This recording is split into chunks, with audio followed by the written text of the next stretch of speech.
Começando com lista encadeada simples, vou mostrar aqui para vocês primeiro um exemplo da lista que vamos fazer durante as aulas, tá certo?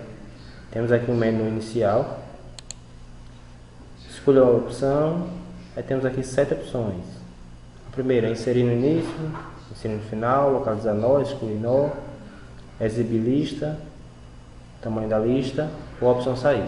Vamos inserir no início. Essa lista que eu tenho aqui, nós vamos fazer uma lista de pessoas, composta por objetos pessoas.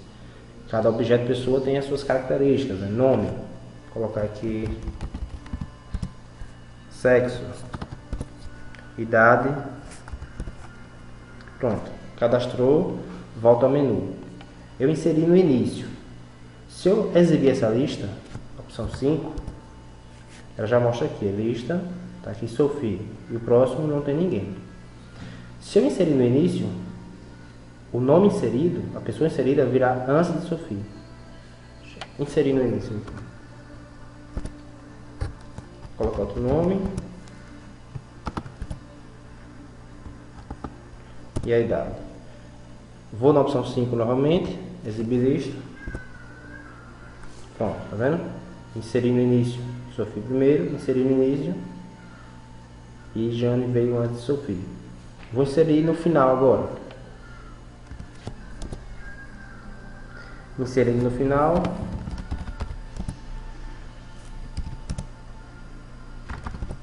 Pronto. Exibir a lista. Observem que a lista tem 3 pessoas.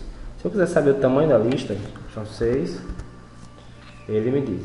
A lista contém 3 elementos, certo? Eu quero agora localizar um nó. Na lista eu só vejo o primeiro nome. E a lista é composta por pessoas. A pessoa tem o nome, o sexo e a idade. Vamos localizar um nó. Chamando de nó, vocês vão entender no instante por quê, na explicação. São 3.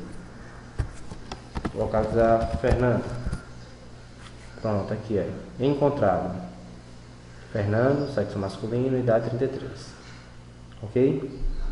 Se eu quiser excluir, ele vai me pedir o nome, vou excluir Fernando também.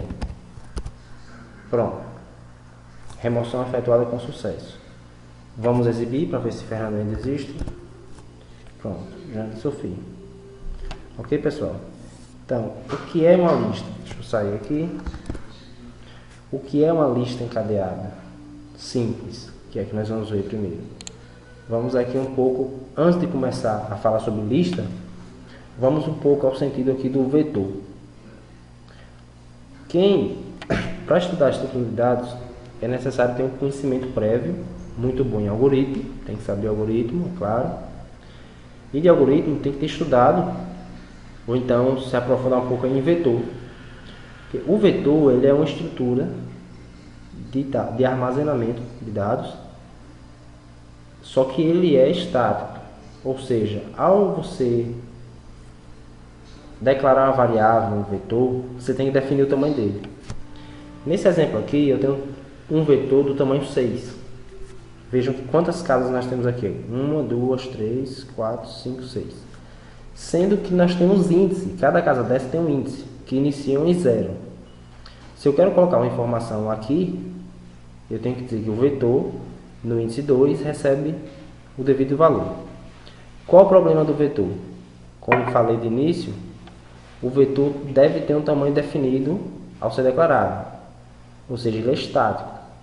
Se eu quiser colocar mais, se eu declarei aqui um vetor do tamanho 6 e eu quiser colocar mais valores, surgiram mais valores para colocar, esse vetor não vai caber. Eu tenho que fazer uma programação para criar outro vetor maior e passar essas informações. Aqui embaixo eu tenho uma figura de uma lista encadeada simples. A lista, pessoal, ela é uma estrutura de dados abstrata. E a grande vantagem dela é que ela é dinâmica. Enquanto no vetor você define o tamanho dele e em seguida esse tamanho é fixo, na lista encadeada você não define tamanho. Você pode ter só um valor ou pode ter uma infinidade de valores. Você pode ir incluindo valores a essa lista até que a memória do computador estoure e não aguente mais. Vamos ver a seguinte imagem aqui e vamos associar. No exemplo que eu rodei, que nós vamos fazer, eu mostrei uma lista de pessoas. Então, eu terei uma classe de pessoa, certo? Essa será a minha estrutura, que são as informações nome, sexo e idade que eu irei armazenar. Se eu fosse fazer com um vetor, como eu faria? Declararia um vetor de pessoa e cada espaço desse aqui do vetor, ele armazenaria uma pessoa, certo? E como é que eu iria encontrar cada pessoa ou iria incluir um valor lá dentro? Através do índice, como eu circulei aqui. Então vamos comparar. Na lista encadeada, ao contrário do vetor, nós não temos índice. Uma lista, ela é formada por nós. Um nó é uma classe que contém essas características aqui. Ó. O objeto, pessoa, nesse caso aqui, nesse exemplo, né? E o indicador do próximo nó. Ou seja, ao invés de um índice, eu fiz uma ligação para comparar aqui. Ó. Se aqui você tem um vetor de pessoa e esse compartimento aqui armazena uma pessoa, um objeto pessoa, na classe nó, nós vamos criar um objeto pessoa, o qual receberá o valor, as informações. E ao invés do índice, para indicar qual é o próximo, nós teremos um apontador. Nesse caso, como vocês veem aqui, vários nós apontando cada um para o seu próximo. Temos um exemplo agora de uma lista, tanto o vetor preenchido, Sophie, sexo feminino, 5 anos, Samara, sexo feminino, 11 anos. Cada uma, se eu quiser saber aqui onde está Sophie, eu tenho que ver no vetor, no índice 0.